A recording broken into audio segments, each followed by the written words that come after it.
The wind whipped my hair across my face as I stood on the rooftop of the spire, Manhattan stretching out before me like a glittering promise. 4 o'clock in the afternoon. T-minus 4 hours until H hour. 4 hours until everything I'd worked for would finally be recognized. I stepped behind the heavy glass windbreak that shielded the VIP section and bent down to adjust the peonies on the family head table one more time. White and blush pink, imported from Holland, each stem costing more than most people spent on an entire bouquet. Thanks to the glass partition, the petals remained perfect and unruffled by the Hudson wind. Just like everything else tonight needed to be. My hand unconsciously moved to my purse, feeling the reassuring weight of the 2 thick envelopes inside. My grand plan. 3 years of careful saving, meticulous planning, strategic sacrifice. Inside one envelope, an all-inclusive retirement savings book for my parents. Enough to fund the European river cruise Mom had circled in travel magazines for years. Enough for Dad to finally buy that vintage Corvette he browsed online every Sunday morning. Inside the other, a full-ride scholarship voucher for Brittany to study fashion design in Paris. Not just any program, the Institut Français de la Mode, the same school that had launched careers I'd heard my sister obsess over since she was 16. Tonight, when Arthur Sterling will announce my partnership in front of Manhattan's legal elite, I want my family sitting at that table. I want them to see what their daughter, their sister, has become. And I want to give them everything they'd ever dreamed of, because if I gave them their dream lives, surely they would finally be proud of me. Surely they would finally love me the way I needed to be loved. My phone buzzed once, then immediately again. I pulled it out, expecting a message about traffic or parking. Instead, my stomach dropped. Bank alert. American Express supplementary card ending in 4782, charged $3,000 at Pink Flamingo Beach Club. Transaction approved. Before I could process it, the second notification appeared. Mom, we can't make it. Your sister is having a panic attack. She needs quiet meditation space to heal immediately. So sorry, sweetie. You understand. I stared at the screen. Read both messages again. Then again. Pink Flamingo Beach Club. I knew that place. A tacky, neon-lit disaster on the outskirts of Long Island, where college kids went to drink watered-down cocktails from plastic cups while house music pounded so loud you couldn't hear yourself think. The kind of place that smelled like coconut sunscreen and regret. That was a quiet meditation space? The contradiction hit me like a physical slap. My brain, trained by years of legal analysis to spot inconsistencies, immediately began cataloging the evidence. Brittany needs quiet. Brittany needs to heal. Brittany is having a panic attack.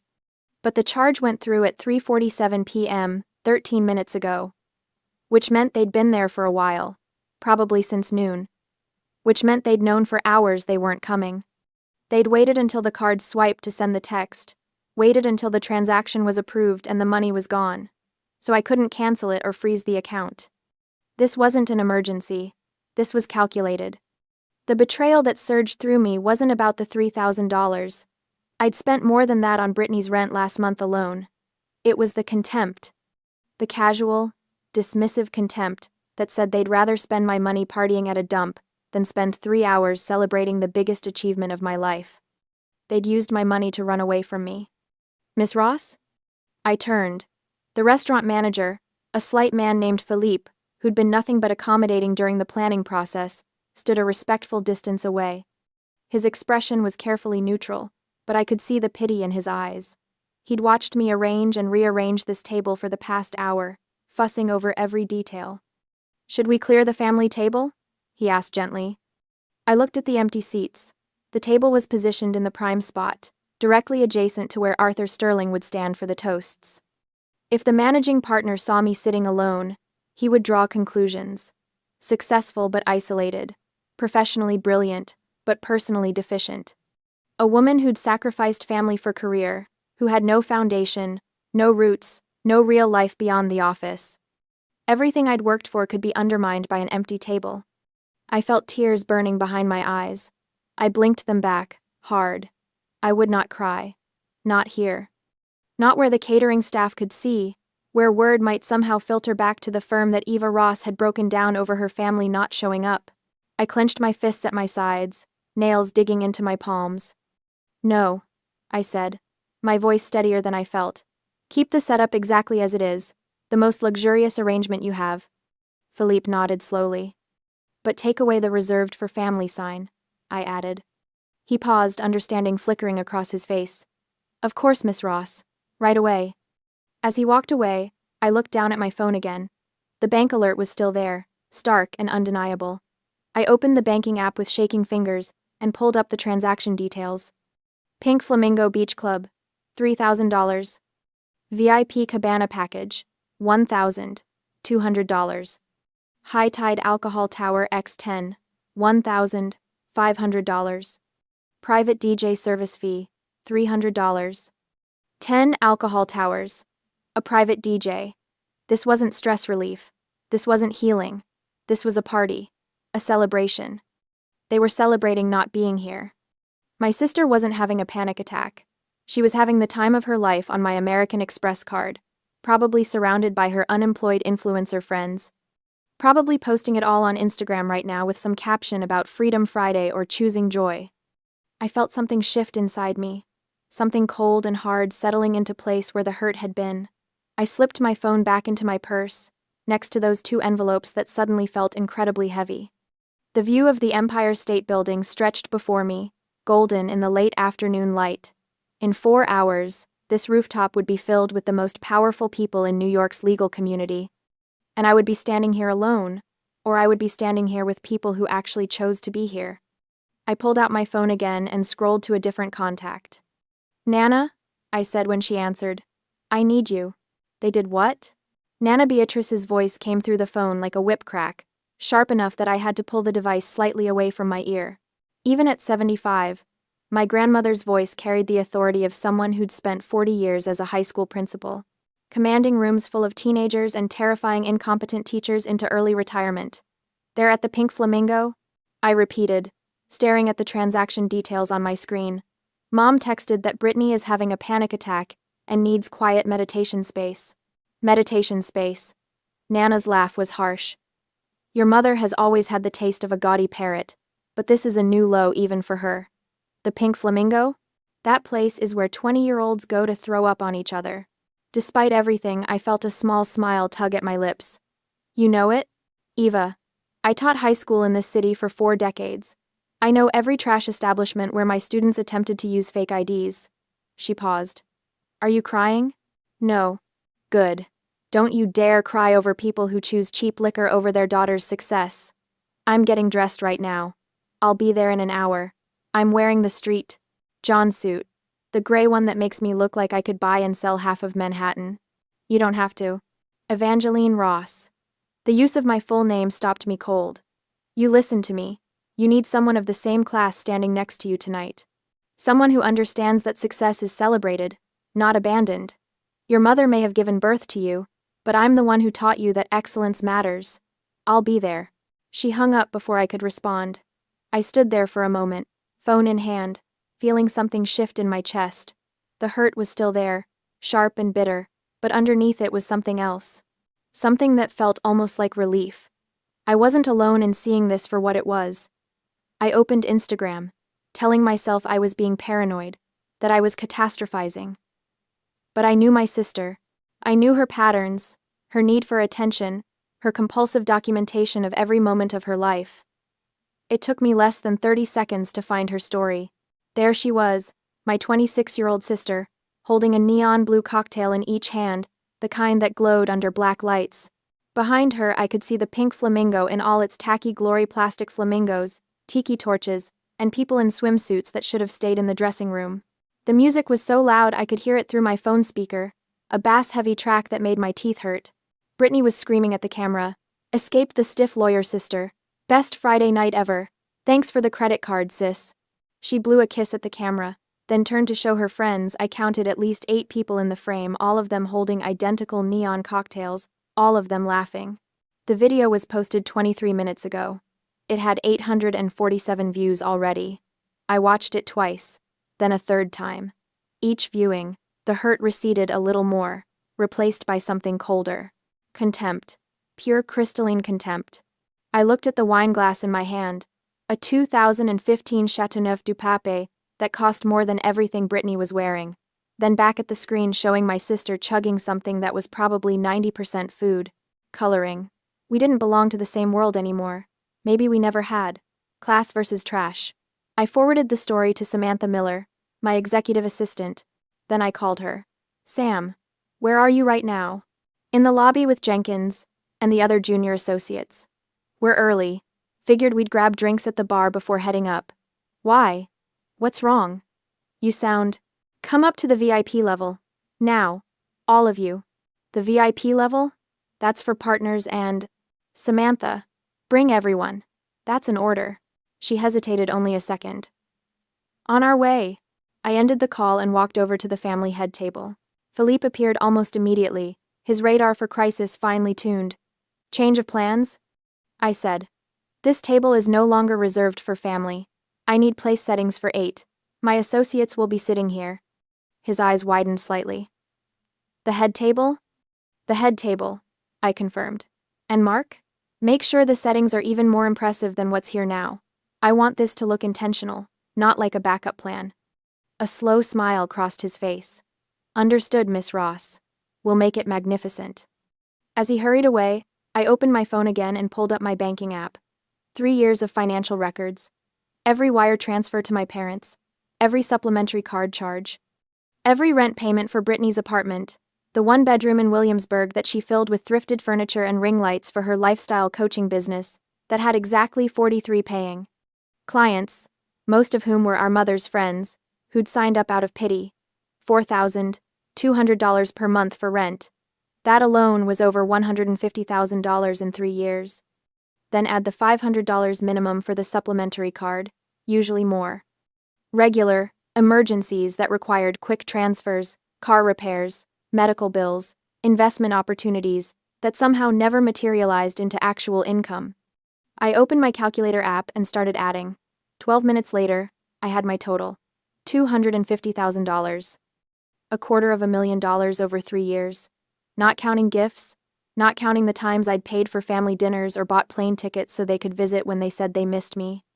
I was supporting 3 fully grown adults, and in return, they'd spent $3,000 of my dollars to throw a party celebrating not having to see me. The elevator dinged. Samantha emerged first, followed by a cluster of junior associates in various states of nervous confusion. They'd clearly come straight from home, most of them were in cocktail attire, but not quite at the level of polish they'd have if they'd known they were being promoted to the VIP level. Eva? Samantha approached carefully. What's going on? I looked at them. At Sam, who'd been my right hand for 2 years, who stayed late when I stayed late, who'd once physically blocked an opposing counsel from ambushing me in the courthouse bathroom. At Jenkins, the first year who'd pulled 3 all-nighters last month to help me prep for the Morrison trial. At Davis, at Brooks, at Vance, all of them young and hungry and brilliant, all of them betting their careers on the belief that working for me would teach them something worth learning. They'd all shown up early. They were here because they wanted to be. My family isn't coming, I said simply. So tonight, you're sitting at the head table with me. Dead silence. Then Samantha said very quietly, Where are they? I pulled up Brittany's Instagram story and handed her my phone. Sam watched it. Her expression went from confused to angry to absolutely furious in about 15 seconds.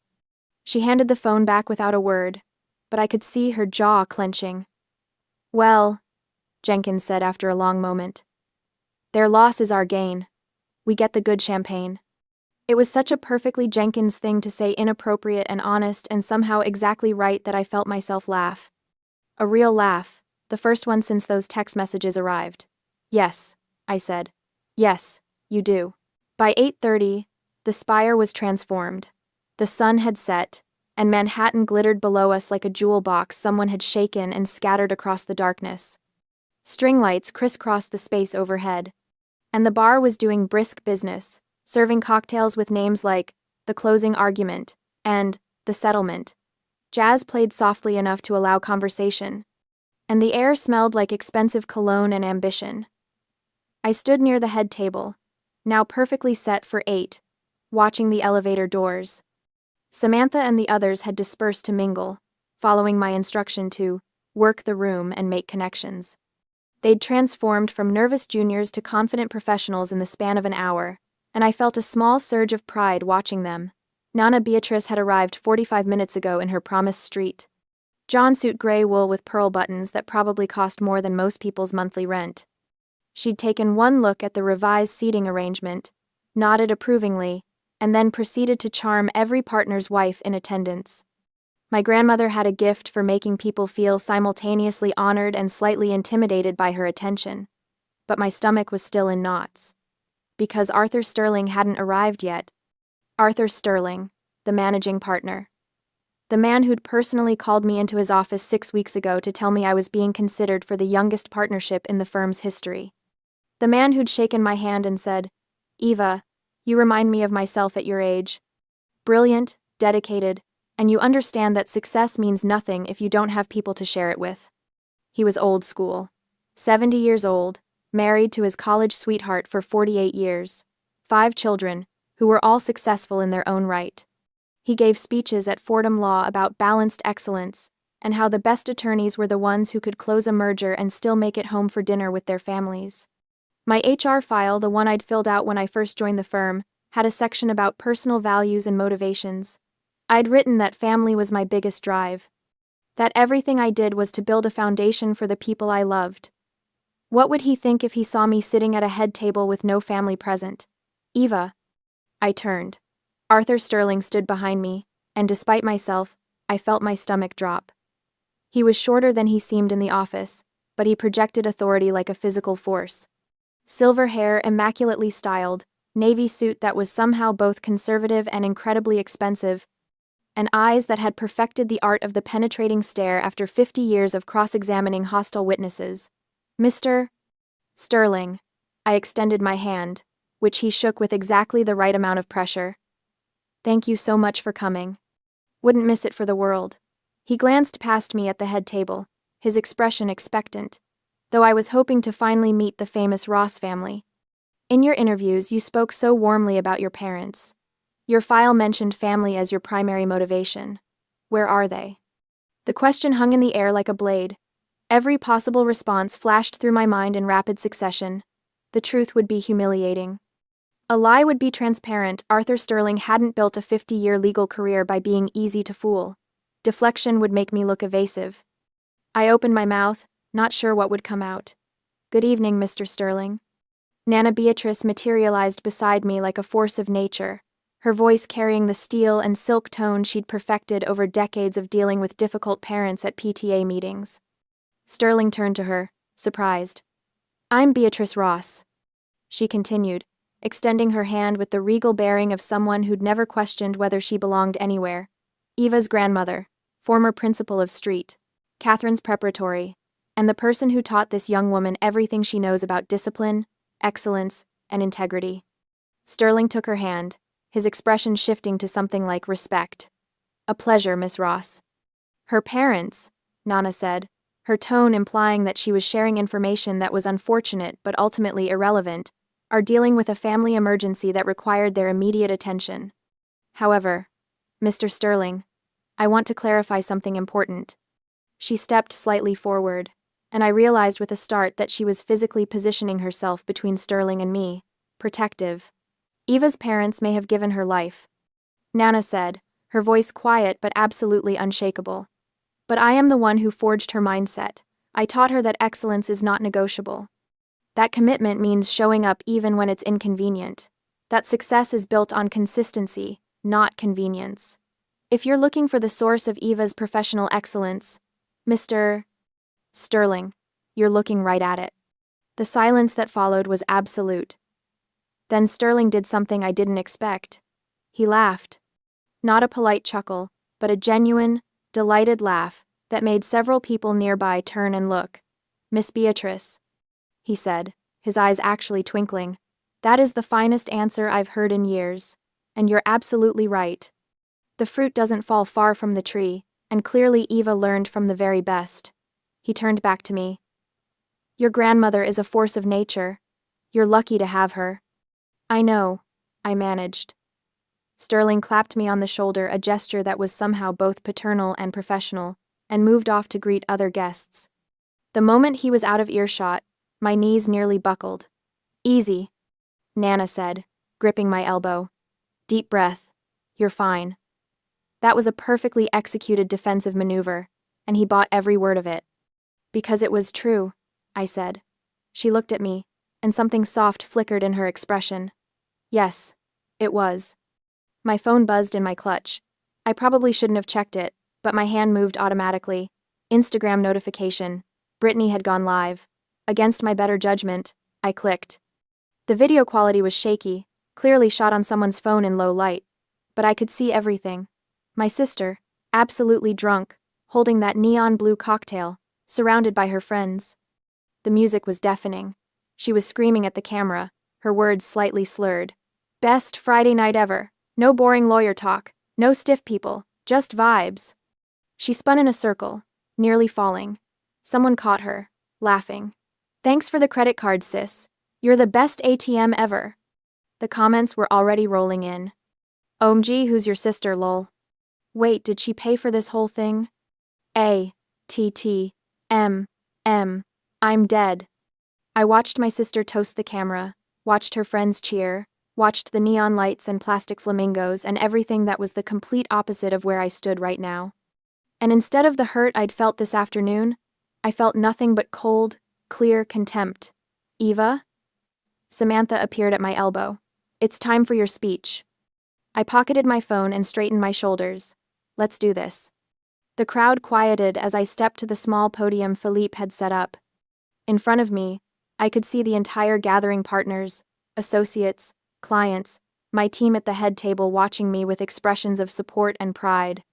At the next table over, I noticed someone I hadn't paid attention to before. A woman in her early 30s, definitely not with the firm, definitely too glam to be a client. She had her phone out, pointed in my direction but not obviously. An influencer, probably. Someone's +1 who saw expensive party and thought content opportunity. Perfect. I raised my glass. Thank you all so much for being here tonight, I began. Honestly, 4 hours ago I almost canceled this party. I could feel the surprise ripple through the crowd. I received a message that my family needed to deal with an emergency, that they needed to go heal. I let the word hang in the air for just a moment. I was devastated. I thought about canceling everything, about calling all of you to say we'd have to reschedule. I pulled out my phone, held it up slightly. But then I saw the credit card receipt. $3,000 charged at a beach club, 10 alcohol towers, a private DJ. I saw the Instagram livestream my sister partying, using my money, celebrating not being here. You could have heard a pin drop. And then I looked around at all of you. I gestured to the gathered crowd. Some of you got here early. Some of you stayed late at work this week to free up tonight. All of you chose to be here. And I realized something important. I turned to look at my team at the head table.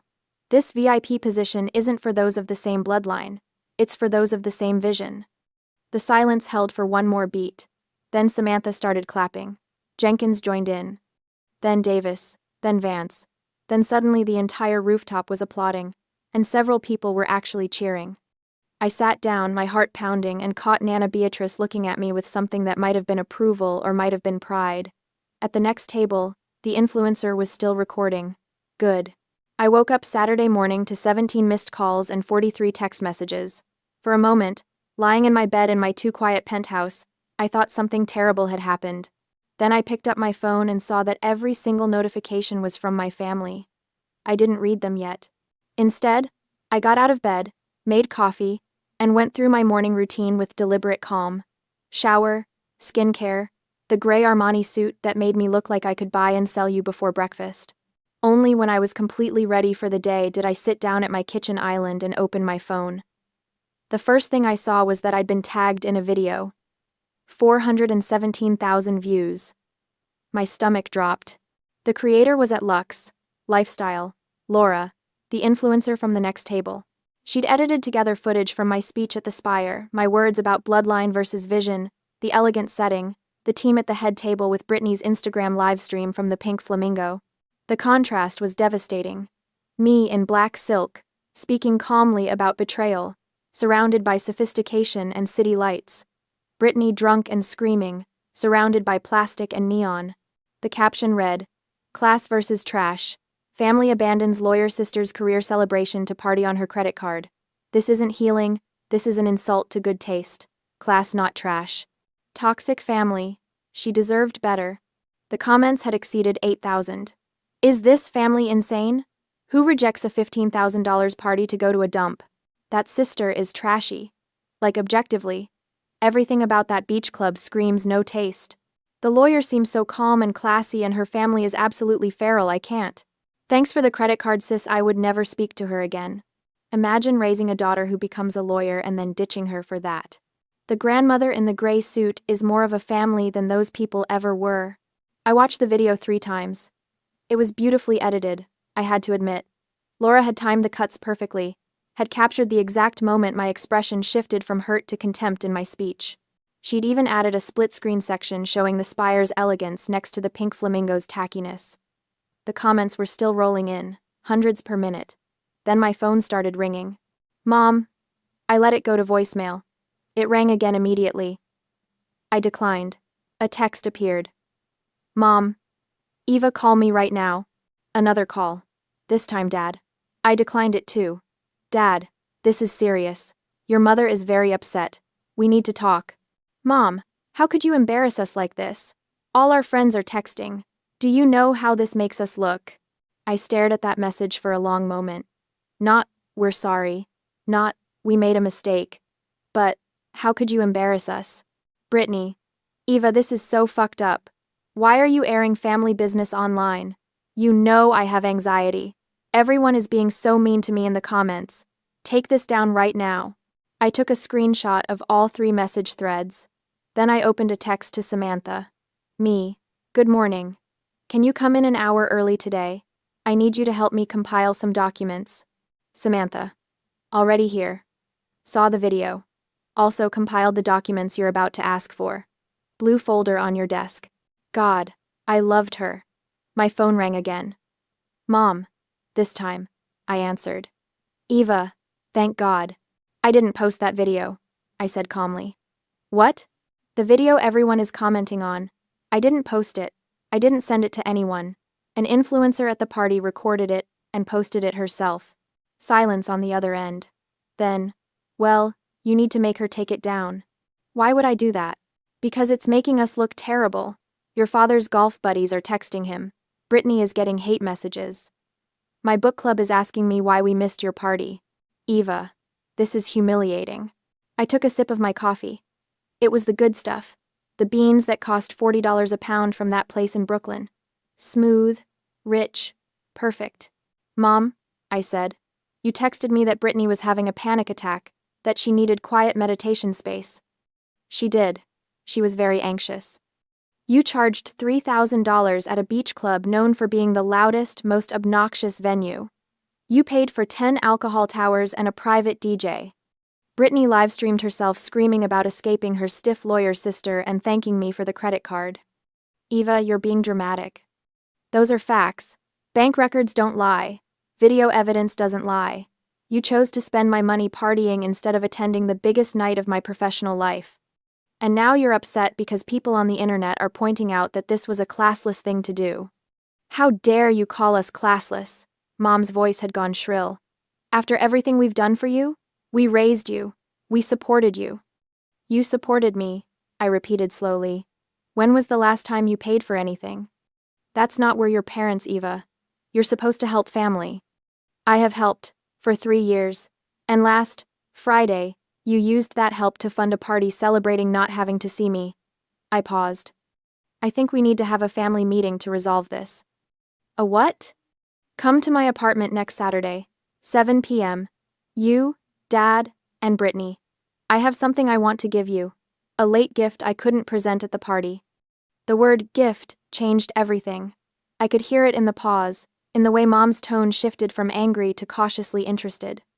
A gift? Yes. Something I've been preparing for a while. It's important that we discuss it in person. Another pause. What kind of gift? You'll see on Saturday.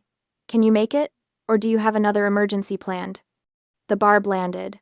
We'll be there, Mom said stiffly. 7 p.m. Perfect.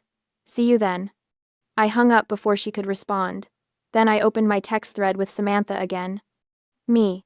Can you also print out copies of the lease guarantee agreement for Brittany's apartment and all supplementary credit card statements? I need everything ready by next Saturday afternoon. Samantha. Already in the blue folder. Also included documentation of every wire transfer, every emergency payment, and a transaction-by-transaction breakdown of the $3,000 Pink Flamingo charge. The DJ alone was $300. Who pays $300 for a beach club DJ? Me. People with terrible taste and someone else's credit card. Samantha. Fair. Also, I ordered you a paper shredder. It's being delivered to your apartment on Friday. Industrial grade. Figured you might need it. I stopped, staring at that last message. Samantha had worked for me long enough to know exactly what kind of meeting I was planning. Me. You're getting a raise. Samantha. I'm getting a promotion when you make managing partner, but I'll take the raise in the meantime. I smiled despite everything and headed out the door. The rest of the week passed in a strange, calm blur. The video continued to go viral by Wednesday. It had 2.3 million views. My parents called 17 more times. Brittany sent increasingly frantic texts, begging me to do something about the comments. I ignored all of them. Instead, I worked. I closed the Morrison deal. I reviewed the blue folder Samantha had prepared, checked every transaction, verified every date. I made notes in the margins. I prepared my case like I was going to trial. Because in a way, I was. Friday evening, a delivery man arrived at my building with a large box, the paper shredder. I set it up in my dining room, placed it carefully next to the table where my family would sit. Then I spent Friday night reviewing everything one more time. The retirement savings book I'd compiled for my parents' photos of cruise itineraries, brochures for river tours through Europe, a structured investment plan that would let them travel twice a year for the next 20 years. The fashion design scholarship voucher for Brittany, a full-ride acceptance letter to Institut Français de la Mode, housing included, everything paid for. I'd spent 6 months setting these up. Pulling strings, making calls, cashing in favors. They would never know that now. Saturday arrived cold and clear. I spent the morning preparing my apartment. No food on the table, this wasn't a social occasion. Just the blue folder, neatly positioned at the head of the table, the 2 thick envelopes, placed beside it.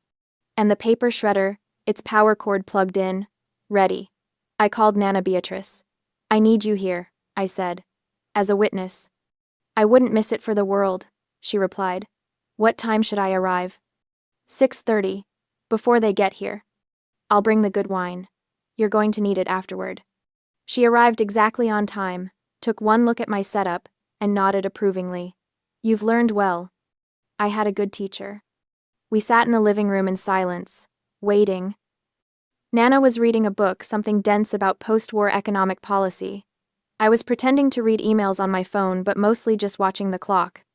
At 7:03 p.m., my intercom buzzed. Miss Ross? Your parents and sister are here. Send them up. I walked to the door and opened it before they could knock. Mom swept in first, and I was struck by how out of place she looked in my apartment. She'd dressed up the Talbot suit she wore to church, the one she thought made her look sophisticated but actually made her look like she was trying too hard. Dad followed, uncomfortable in slacks and a button-down. Brittany came last, phone in hand, looking sullen. Eva, sweetie, this place is so cold, Mom said, looking around my minimalist living room with barely concealed disapproval. You need more color. Some throw pillows. It looks like a hotel. Hello to you too, Mom. I closed the door behind them. Please, come to the dining room. They filed in and stopped short when they saw Nana Beatrice sitting in the armchair positioned at the head of the table, holding a glass of red wine, watching them like a judge presiding over a courtroom. Mother. My mom said, her voice instantly defensive. I didn't know you'd be here. Deborah, Nana replied coolly. Sit down, all of you. There was something in her tone that made even my father comply without argument. They took seats around the table, their eyes immediately drawn to the blue folder and the 2 envelopes. What's this about? Brittany said, still scrolling on her phone. I have plans later. Can we make this quick? I remained standing. Put the phone away, Brittany. Excuse me? Your sister said put the phone away, Nana said quietly. Or you can leave now. Brittany looked to our parents for support. but Mom was staring at the envelopes with undisguised interest.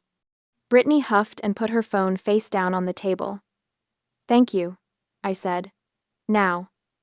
I asked you here because we need to address what happened last Friday." Mom immediately launched into her prepared speech. "Eva, we've been so stressed about this viral video situation. You have to understand how humiliating it's been for us. Your father's colleagues, my friends, everyone has been asking questions. We're the victims here. That horrible woman shouldn't have posted." "Deborah," Nana cut her off. "Shut up." Mom's mouth fell open. "You ditched your daughter's partnership celebration party, a $15,000 event, to drink watered-down cocktails at a beach club that smells like sunscreen and poor decisions. I'm not ashamed of you because you're cruel. I'm ashamed because you're stupid. Mother, how dare?" "I dare because it's true. You had a daughter who achieved something remarkable, and instead of celebrating her, you spent her money celebrating not having to see her. That's not complicated. That's not a misunderstanding. That's just pathetic." The silence that followed was absolute. I picked up the 2 envelopes. "Before we continue, I want to show you something." Brittany's eyes lit up. She'd seen the envelopes, thick and expensive looking, and her mind had gone exactly where I knew it would. Are those for us?" "Yes." I held them up so they could see. "Inside, this one is an all-inclusive retirement savings book for Mom and Dad.